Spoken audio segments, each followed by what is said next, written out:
UP की योगी सरकार पर्यटन के लिहाज से राज्य को सर्वाधिक पसंदीदा पर्यटन स्थल के तौर पर देश दुनिया में पेश करने की तैयारी में है। प्रदेश में आध्यात्मिक पर्यटन के साथ ही अन्य प्रमुख पर्यटन केंद्रों के प्रति देश दुनिया में रुचि पैदा करने के लिए सीएम योगी आदित्यनाथ के निर्देशन में विस्तृत कार्य योजना तैयार की जा रही है। इसके तहत यह तय किया गया है कि सरकार दुनिया के प्रमुख 12 international trade fairs, travel fairs व एक्सपो में कैंपेन, रोड शो आदि माध्यमों से अपनी उपस्थिति दर्ज कराते हुए ब्रांड यूपी को प्रोत्साहित करेगी। इनमें जापान, इजरायल, चीन, America, France, Singapore, Britain, Australia, Germany, Israel, रूस व यूएई प्रमुख रूप से शामिल हैं। वहीं 28 देशों के 50 शहरों में विभिन्न आयोजनों में उत्तर प्रदेश को टूरिस्ट हब के तौर पर प्रोजेक्ट करने की भी रूपरेखा तैयार की गई है।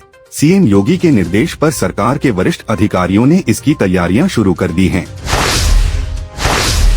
बरेली के फरीदपुर कस्बे में पति पत्नी और उनकी 3 बच्चों की जिंदा जलकर मौत हो गई। ये सभी एक कमरे में सो रहे थे। रविवार तड़के जानकारी होने पर आईजी बरेली रेंज व एसएसपी ने मौके पर पहुंचकर घटनास्थल का मुआयना किया। दर्दनाक घटना पर मुख्यमंत्री योगी आदित्यनाथ ने गहरा दुख प्रकट किया है। उन्होंने दिवंगत आत्माओं की शांति की कामना करते हुए मृतकों के शोक संतप्त परिजनों के प्रति अपनी संवेदनाएं व्यक्त की हैं। फरीदपुर के मोहल्ला फर्रकपुर में अजय गुप्ता अपने परिवार के साथ एक मकान में किराए पर रहते थे। शनिवार रात सभी एक ही कमरे में सोए थे। तड़के पड़ोसियों ने कमरे से धुआं निकलता देखा तो पुलिस को सूचना दी। बताया गया कि कमरे का दरवाजा बंद था, बाहर से ताला लगा हुआ था। पुलिस के पहुंचने से पहले ही किसी परिजन ने दरवाजा धक्का देकर खोल दिया था। कमरे के अंदर 5 लोगों के शव बुरी तरह जल चुके थे। पुलिस ने शवों को पोस्टमार्टम के लिए भेजा है।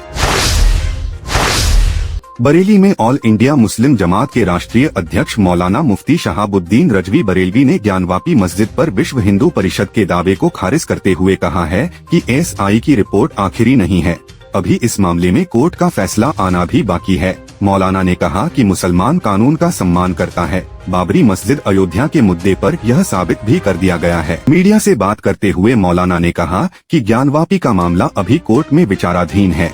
एसआई की रिपोर्ट पर कोर्ट ने कोई निर्णय नहीं दिया है, इसलिए ज्ञानवापी पर विहिप को दावे को जायज नहीं माना जा सकता है। मौलाना ने कहा कि बाबरी मसले पर भी इस तरह की रिपोर्ट आई थी। उन्होंने कहा कि हम कोर्ट के फैसले का इंतजार करेंगे। बरेली के कुतुबखाना पुल पर फरवरी के अंत तक वाहन दौड़ने लगेंगे। निर्माणाधीन पुल पर स्लैब डालने का काम पूरा हो गया है, अब सड़क डालने का काम बाकी है। फरवरी के दूसरे सप्ताह में यहां काम शुरू होने की उम्मीद है। संभावना है कि फरवरी के अंत तक कुतुबखाना पुल पर वाहन फर्राटा भरने लगेंगे। तापमान सामान्य होते ही पुल पर सड़क डालने का काम शुरू कर दिया जाएगा। कुतुबखाना पुल का निर्माण कर रही firm Mantena infrastructure private limited के प्रोजेक्ट डायरेक्टर के मुताबिक पुल के सभी 48 पिलर पर 1305 मीटर लंबा स्लैब डाला गया है। पुल पर सड़क बनाने का काम अभी बाकी है। बरेली के फरीदपुर में एक ही परिवार के 5 लोगों की जिंदा जलकर हुई मौत की खबर लगते ही DM Ravindra Kumar, IG doctor Rakesh Singh और एसएसपी घुले सुशील चंद्रभान ने अफसरों के साथ मौके पर पहुंचे और घटना के बारे में जानकारी ली।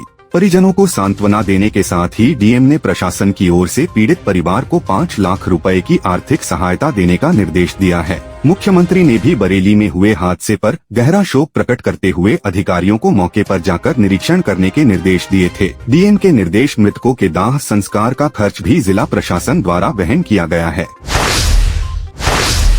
बरेली में हुए मां बेटे के हत्याकांड का पुलिस ने खुलासा कर दिया। आरोपी दूसरे समुदाय का शादीशुदा प्रेमी निकला है। प्रेमिका से शादी में परिजन रोड़ा बन रहे थे।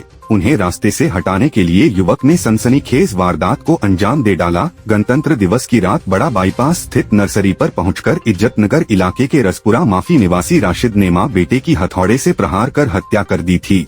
पुलिस पूछताछ में युवक ने बताया कि महिला की बेटी से शादी के लिए वह अपना धर्म छोड़ने को भी तैयार था, लेकिन परिजन प्रेमिका की शादी कहीं और कराना चाहते थे। इसी से नाराज होकर राशिद ने दोहरे हत्याकांड की वारदात को अंजाम दिया है। विस्तृत खुलासे के लिए पुलिस युवक से पूछताछ में जुटी है। बरेली में अवैध संबंधों के चलते एक युवक की ईंट से कुचलकर हत्या कर दी गई। बहन के दरवाजे के सामने गांव वालों ने युवक का शव पड़ देखा तो हड़कंप मच गया। तुरंत ही इसकी सूचना पुलिस को दी गई। मौके पर पहुंची पुलिस ने शव को पोस्टमार्टम के लिए भेजा है। शाहजहांपुर के जैतीपुर थाना निवासी महिपाल बरेली के गाँव में अपनी बहन के घर रहता था। युवक के पास से आपत्तिजनक चीजें व महिला के श्रृंगार का सामान बरामद होने के बाद अवैध संबंधों के चलते महिपाल की हत्या की आशंका जताई जा रही है। पुलिस हत्याकांड के मामले में 2 युवकों को हिरासत में लेकर पूछताछ कर रही है।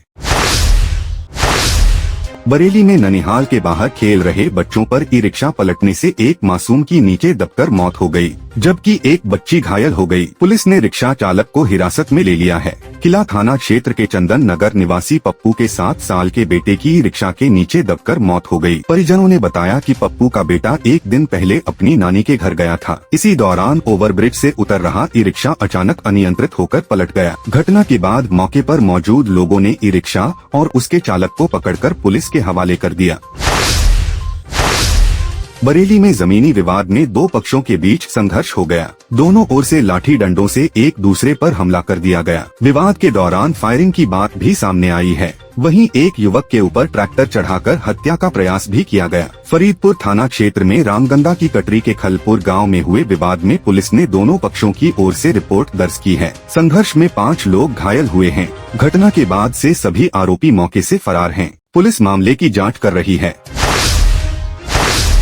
बरेली में सीएम योगी के बदायूं कार्यक्रम की ड्यूटी से लौट रहे इंस्पेक्टर की सड़क हादसे में मौत हो गई। इंस्पेक्टर की बाइक को हाईवे पर सामने से आ रही दूसरी बाइक ने टक्कर मार दी।